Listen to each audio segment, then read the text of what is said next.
Enquanto eu estou esperando abrir a apresentação, poder compartilhar a apresentação com vocês, deixa eu contar um pouquinho da minha história, da história da Tenti. Né? Eu conheço o Cláudio, pelo menos, que está aqui, que eu enxerguei fácil. Né? Eu sou um profissional com mais de 25 anos de experiência em segurança da informação. Eu fui um dos pioneiros como QA no Brasil. Junto com o time, foi uma época que a gente teve a oportunidade de entregar muito valor ao mercado. De lá para cá, isso era na época de Cypher. De lá para cá, eu tive a oportunidade de liderar a prática de cyber da Deloitte e da Kroll no Brasil. E agora eu estou nesse desafio aqui com a Tenti.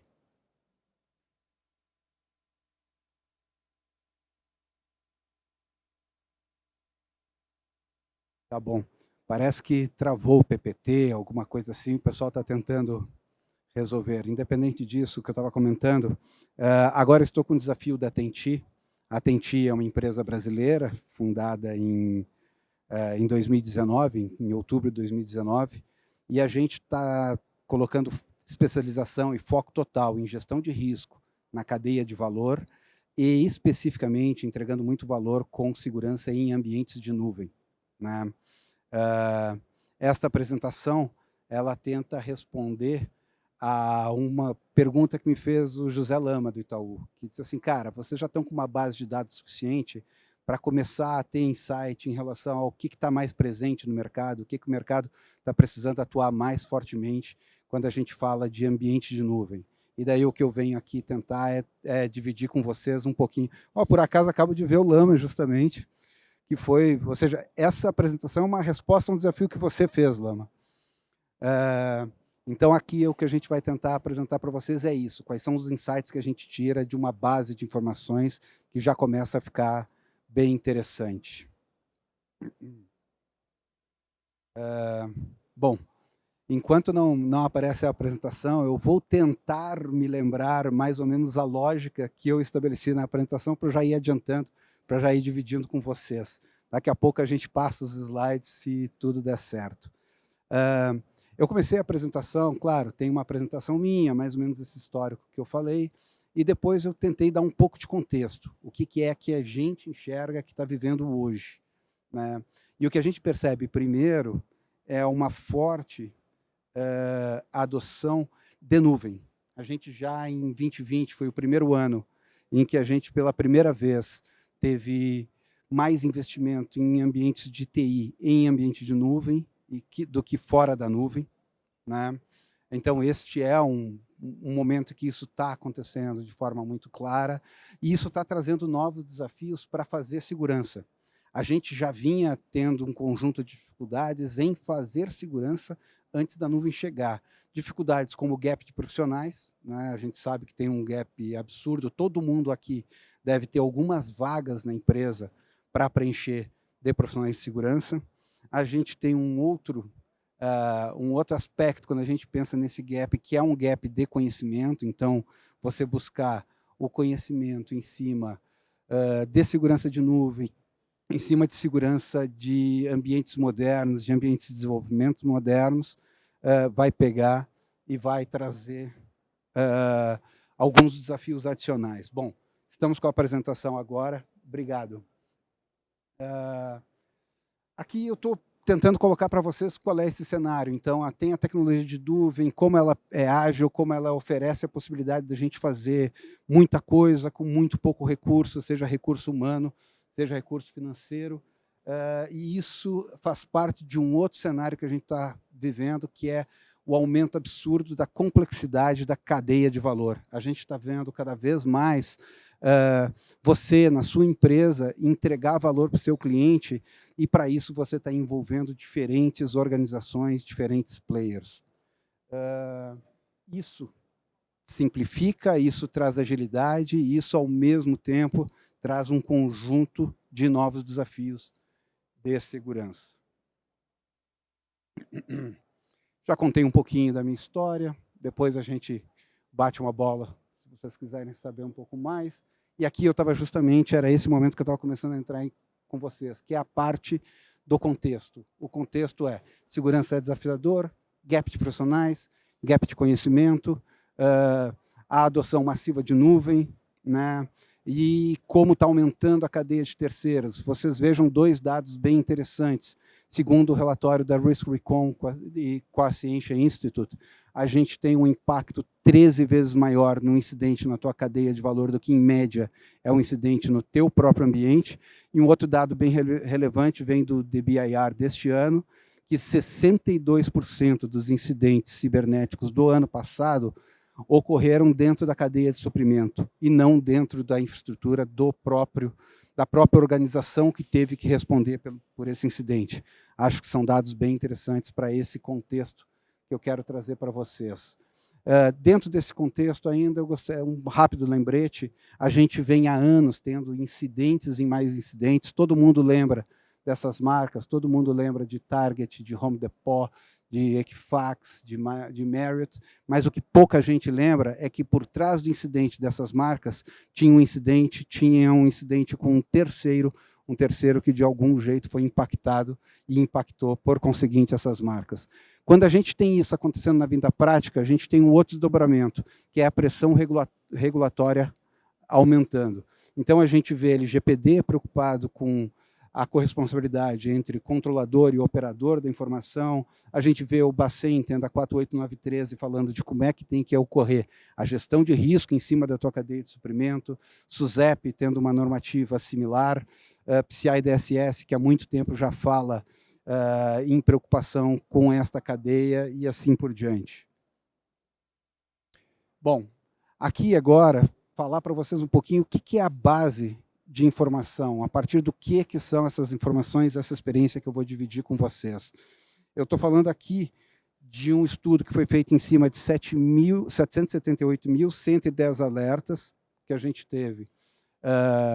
Só os alertas críticos e altos, que foram coletados pela ferramenta Zanshin, que é uma ferramenta proprietária nossa, em cima de 52 organizações, e essas 52 organizações têm 1.912 ambientes, entre contas AWS, assinaturas Azure e projetos GCP. Tá? A gente aqui, para este trabalho, só coletou dado de um ano, entre 15 de setembro do ano passado e 15 de setembro deste ano. Acho que também, para dar uma noção para vocês, 25% dessas 52 organizações são first parties, ou seja, são primeiros, são empresas que contratam outras empresas como prestadores de serviço, e 75% são third parties. Nessas third parties, a maior parte eu estou falando de prestadores de serviços, em algum caso eu estou falando de empresas controladas. Esta é a base de conhecimento, de dados que a gente está tendo aqui. Tem outro dado que me parece relevante, que é, apesar dos primeiros serem apenas 25%, das organizações que a gente tem aqui, elas, em termos de ativo, representam aproximadamente 86% da amostra de dados, ou seja, os ambientes dos primeiros costumam ser muito maiores e muito mais complexos do que os ambientes de third party que estão nessa amostra. Destaco que a gente, apesar de ter alertas em ambiente Huawei e Oracle Cloud, e a gente também olhar a superfície exposta para a web, eu tirei esses dados da amostra, porque eram números pouco relevantes perto dos dados que a gente tinha relativos a AWS, Azure e GCP, porque são funcionalidades que têm menos de 6 meses dentro do Zanshin, do que o Zanshin coleta. Um outro dado, eu só considerei aqui aqueles ambientes que a gente faz um acompanhamento do ambiente com o nosso serviço de Customer Success. Por que eu fiz isso? De covarde que eu sou. Esses dados eu já tinha normalizado. Estava mais fácil para eu pegar e conseguir comparar esses dados um com o outro. Tranquilo até aqui? Estou seguindo adiante. É uma apresentação que eu não consigo ter um feedback para vocês, mas faça uma cara feia se tiver alguma dúvida, se tiver alguma coisa pegando. Ok, pessoal? Estou avançando aqui, vamos começar a falar, então. O que a gente tirou desses dados? A gente tirou desses dados, claramente, 5 disciplinas de problemas que eram muito recorrentes, que estavam presentes em quase todos os ambientes quando a gente começava a trabalhar. Quais são os top 5? Os top 5 são serviços publicados, serviços diretos publicados de forma insegura, problemas de IAM, muito problema de IAM, Problema de gestão de chaves, de secret management, foi algo que a gente viu muito presente. Old Snapshots foi algo que eu devo confessar que esse aqui eu trapacei em um aspecto. Ele tem um volume grande de alertas, mas ele nem tá presente em tantos ambientes assim. Mas como eu acho que tem alguns recados bacanas para serem dados sobre Old Snapshot, eu trouxe ele para a nossa conversa. E a parte de habilitação de logs, de audit em cima de ambiente de nuvem, é uma coisa muito, muito presente dentro do que a gente capturou dos ambientes. Tentando falar um pouquinho de cada um deles, do que a gente viu. Bom, acho que a primeira coisa é começar a dividir com vocês. 92% dos ambientes que a gente pegou e foi trabalhar, foi ajudar, foi verificar e ajudar a melhorar no aspecto de segurança, eles tinham presente algum serviço publicado de forma insegura. Né?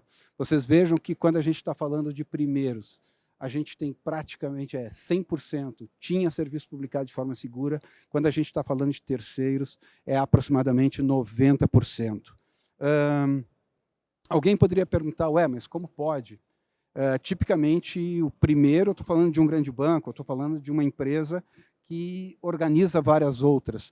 É uma empresa que vai ter uma equipe de segurança maior, que vai ter maior maturidade de segurança. Sim, tudo isso é verdade e é o que a gente conseguiu verificar em campo. Mas o que a gente verificou também? A gente verificou com um ambiente que é muito mais complexo do que o outro. Algum incidente de cada um desses alertas a gente sempre achou neles. Proporcionalmente, tipicamente, até era muito menos em relação ao tamanho do ambiente. Mas nos primeiros, a gente 100% teve serviço publicado de forma insegura. Eu tento aqui trazer alguns exemplos do que são esses serviços. O campeão é sempre os storages, os buckets S3, Blob Storage, o Cloud Storage do Google. Né? Esses caras são seguramente campeões de audiência. A gente enxergou também muito serviço de container, publicado de maneira insegura, público para a web, inclusive alguns deles exploráveis, muito fila, inclusive o aspecto de segurança de fila até ele se repete em algum aspecto daqui a pouco, mas fila com política muito permissiva, permitindo que qualquer um autenticado no provedor de nuvem consiga interagir com a fila, ler, escrever na fila, bancos de dados e serviços diretos, Elasticsearch, Apache, WordPress e assim por diante. Esses caras são os campeões de audiência. O que eu achei legal destacar aqui, que se vocês lembrarem de incidentes que foram emblemáticos, quando a gente estiver falando de ambiente fortemente em nuvem, provavelmente você vai estar falando de um incidente que passou por um serviço publicado de forma insegura. Os exemplos que eu lembrei, assim, que foram fáceis para mim lembrar, foram Capital One e Dow Jones, que um pedaço desse incidente passou, sim, por um serviço que estava publicado, que não estava com a melhor prática. E um outro destaque para fazer aqui, que talvez, como para o atacante, esse seja o mais simples. Em geral, não tem tantos passos associados ele conseguir chegar no dado. É um storage que está publicado, que está com um dado que não deveria estar, e está resolvido um problema. Um outro dado que não vem da ferramenta, vem da nossa experiência, da conversa que a gente tem com o cliente, que eu gostaria de dividir com vocês, é que se 100% dos ambientes, ou vamos lá, 90 e tantos por cento dos ambientes que a gente vai trabalhar estavam com algum serviço publicado, mais ou menos um terço desses tinham informações sensíveis do cliente. Foram serviços que o cliente teve que sair correndo para fechar e ele não imaginava, ele não tinha visibilidade de que isso estava publicado. Até aqui, já que o que eu estou tentando trazer aqui para vocês é um pouco de caso prático do que a gente tem visto no mercado.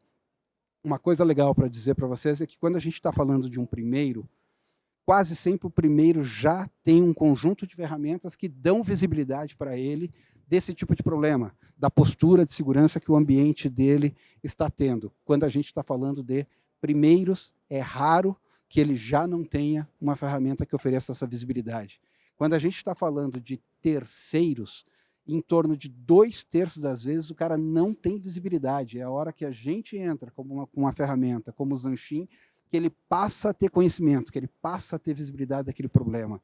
E como na prática ninguém quer ter incidente de segurança, a gente tem nos caras um puta aliado para pegar e sair resolvendo, para pegar e resolver essas questões que são problemáticas. Tranquilo até aqui? Eu dividi com vocês um pouquinho das melhores práticas, o que a gente tipicamente propõe para esses ambientes que estão com problema. Então, acho que não tem nenhuma ciência de outro mundo aqui, mas só para garantir que estamos na mesma página, a gente está falando de garantir que o serviço está publicado com políticas que são restritivas, que estão preocupadas em não dar mais acesso do que é necessário, né? O uso de wildcard, de asterisco, é um clássico nesses problemas que a gente tem encontrado de acesso, ou seja, não limitar por usuário, não limitar por permissão de acesso, não limitar por origem de acesso, são tipicamente o que está por trás desses problemas, né? E esse último bullet, a gente está listando especificamente, é o segundo bullet. O segundo bullet a gente está listando especificamente aquela questão que está associada com as pessoas não limitarem o acesso ao seu recurso apenas à sua conta AWS, à sua subscription Azure, ao seu projeto GCP. Vocês, putz, mas que coisa básica. Pessoal, a gente encontra em quase 100% dos ambientes que a gente entra com trabalho. Tranquilo? Até aqui estou seguindo adiante, tá legal, pessoal? Vamos.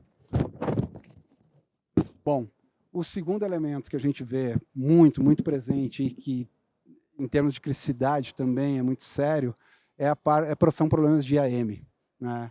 Vocês veem que a gente está falando aí de, no mínimo, 70% dos ambientes que a gente entra está encontrando algum problema grave de IAM.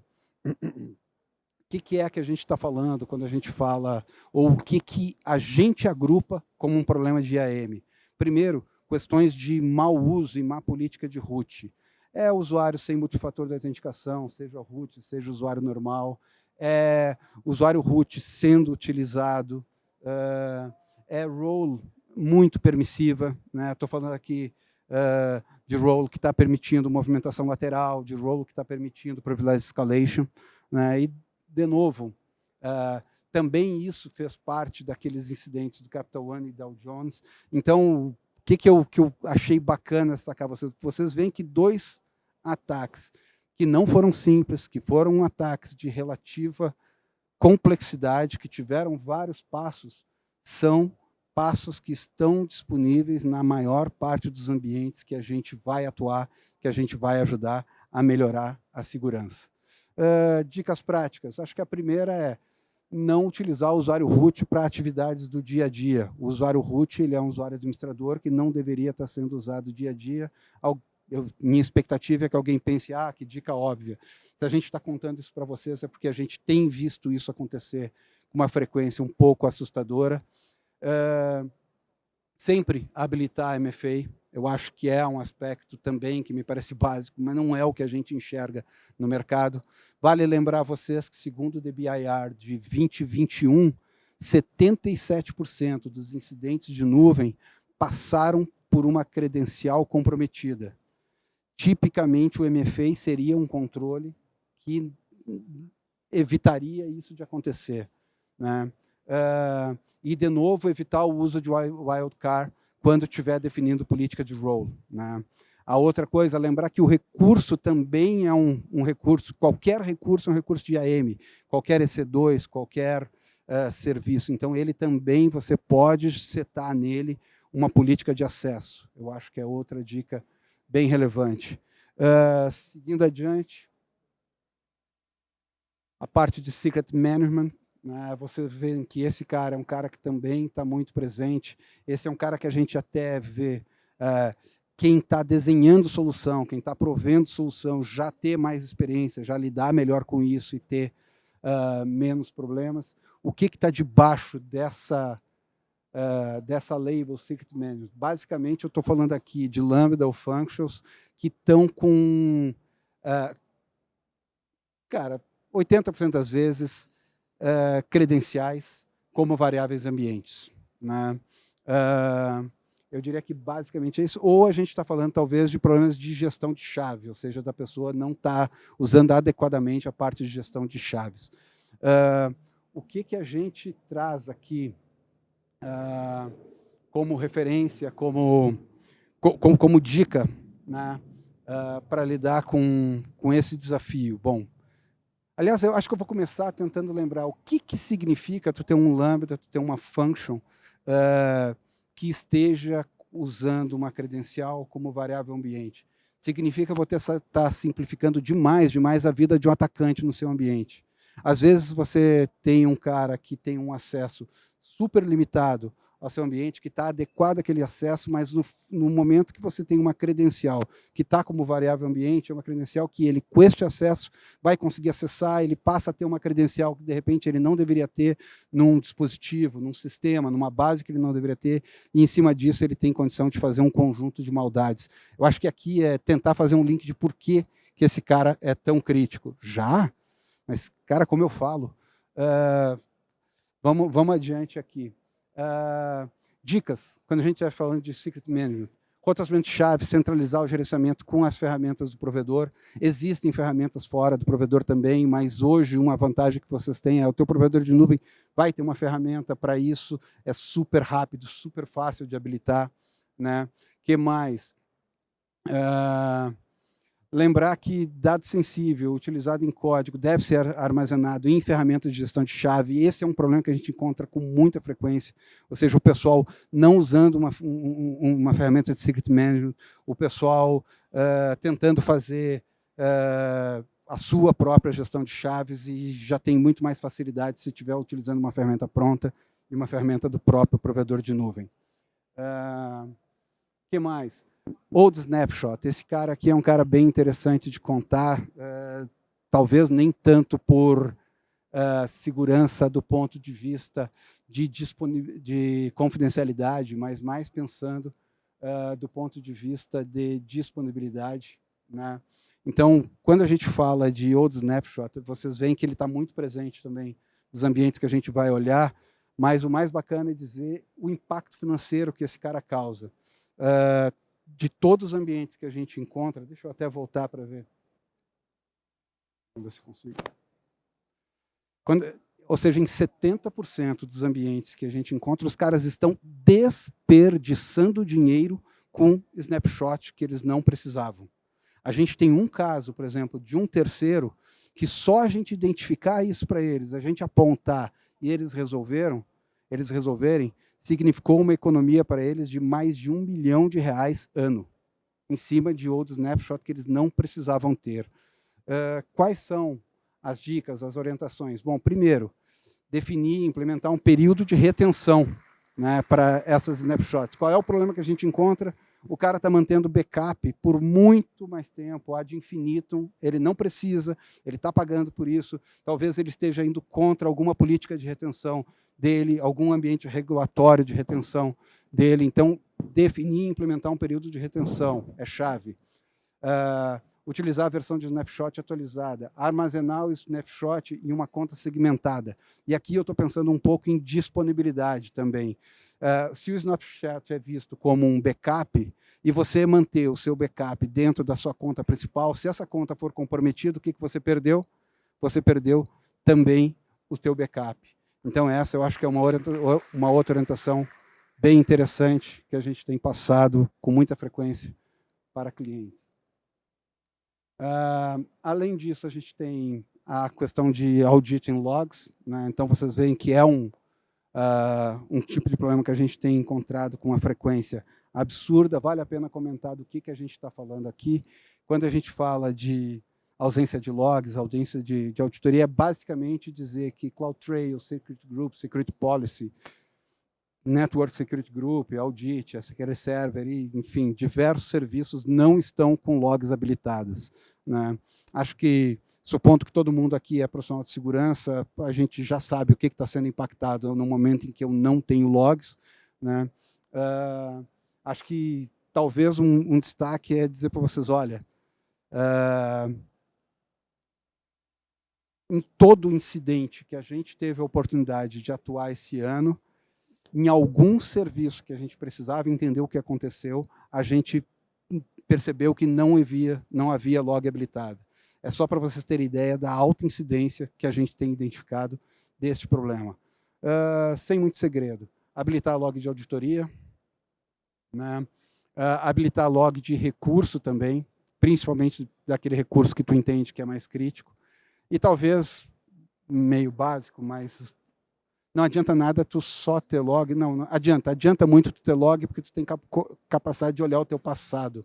Mas se você já está tendo log, se você já está tendo esse custo, vá também ter detecção em cima dele, vá criar regras, vá ser capaz de reagir a incidentes que estejam acontecendo com este log. Bom, aqui eu já divido com vocês algumas conclusões. Parte delas a gente já vinha formatando ao longo do trabalho. Parte delas, ter feito essa consolidação de dados ajudou a ter mais clareza. Então, dividindo com vocês rapidamente, o que a gente percebe? A gente percebe que sim, que os primeiros, que as third parties, têm maior maturidade de segurança, têm equipes mais fortes, têm conhecimento, têm mais ferramentas de segurança, mas que, ao mesmo tempo, isso não está sendo o suficiente para elas estarem livres de incidente. Ou seja, elas têm ambientes com alta complexidade, elas também têm um gap de conhecimento em cima de fazer segurança em ambiente de nuvem. A gente percebe que as third parties têm uma maturidade muito maior, a gente encontra proporcionalmente mais problemas em third parties, mas, em compensação, a gente vê nelas uma agilidade para resolver o problema identificado, que é muito bacana, que é muito interessante, né? A gente tem percebido que as abordagens atuais de gestão de risco, elas não oferecem um aumento de segurança efetivo. Quais são as abordagens atuais que eu estou falando aqui? O autoquestionário, a auditoria on-site, uma vez por ano, por um cara que eventualmente não conhece segurança de nuvem. Que mais?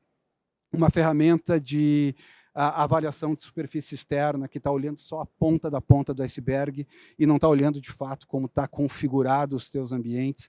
Isso não está sendo efetivo hoje para aumentar, de fato, a segurança sua e da sua cadeia de suprimento. Porque isso é o que está muito claro. Cada vez mais você depende da sua cadeia de suprimento para estar seguro, né?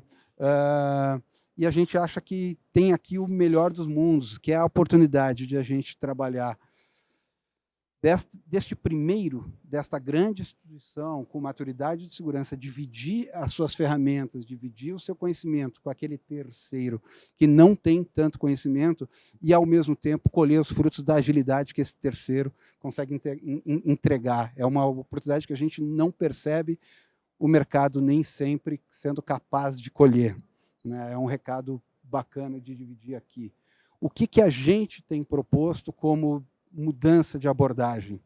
O que a gente tem proposto como mudança de abordagem é, primeiro, mudar o tipo de relação. A gente vem de uma relação com a nossa cadeia de suprimento, a gente chama ele de parceiro, mas, em geral, essa relação é uma relação adversarial. É uma relação de, tu está com um problema tal, me dá plano de ação, fecha até o dia tal, plano de ação. Se você não resolver isso, eu vou te dar multa, eu vou quebrar contrato. Assim, a gente acha que tem que mudar essa relação adversarial para uma relação de parceria, de eu estou aqui, eu sou a instituição que tem mais maturidade, que tem mais recursos, e eu vou dividir esse conhecimento e esses recursos de segurança com você. E a gente tem... Aqui não é uma abordagem apenas proposta. A gente já tem exercido elas. Esse grupo de empresas que eu selecionei aqui já estão dentro desse modelo e a gente tem tido resultados que são muito diferenciados, né? A gente acha que você tem que estar lutando para ter mais visibilidade da segurança que a tua cadeia de valor tem. Não pode ser essa coisa fechada de um saque uma vez por ano. Você tem que, de fato, ver como é que está o ambiente, como é que está a segurança desses caras. Você tem que compartilhar o conhecimento e a maturidade. E daí é legal dividir com vocês esses resultados. Veja só que o que a gente tem conseguido é, em média, ter 81% dos alertas críticos e altos. Relembro que o meu estudo aqui foi todo só em cima de alertas críticos e altos. A gente tem, em média, 81% dos alertas críticos e altos resolvidos em até 4 semanas, quando a gente está falando no ambiente dos terceiros. Quando a gente está falando do ambiente das primeiras partes, 65% dos alertas críticos e altos resolvidos em até 8 semanas. Isto é segurança na veia. Isso, os nossos clientes, tipicamente, são clientes do segmento financeiro, são clientes que têm a maior maturidade de segurança, que já utilizam um conjunto de ferramentas, mas é essa mudança de abordagem que passa por um acompanhamento de Customer Success, que passa por você também dividir o conhecimento, ajudar o teu parceiro a identificar o que é mais crítico para ele, qual é o caminho que ele tem de resolução, que tem feito a gente buscar esses resultados que são segurança na veia. Em 4 semanas você está eliminando os problemas que geraram o incidente do Capital One, que geraram o incidente Dow Jones, que geraram um conjunto de incidentes brasileiros que eu opto por não citar aqui para vocês. Tranquilo até aqui? Pessoal, o que eu tinha para dividir com vocês é isso. Deixar o agradecimento aqui para a turma lá da Tenti, que me ajudou dando insights para a apresentação, levantando dados, levantando soluções que a gente tinha para apresentar, o Cieira, que está sentado ali, batendo uma foto, Bruno Cavalheiro, Felipe Espósito, Kleber Silva, Matheus Queiroz. Eu vou adicionar o Lama, que eu esqueci de adicionar, porque o Lama foi o cara que me fez a pergunta que gerou esta apresentação. Muito obrigado para vocês, muito obrigado pelo tempo de vocês.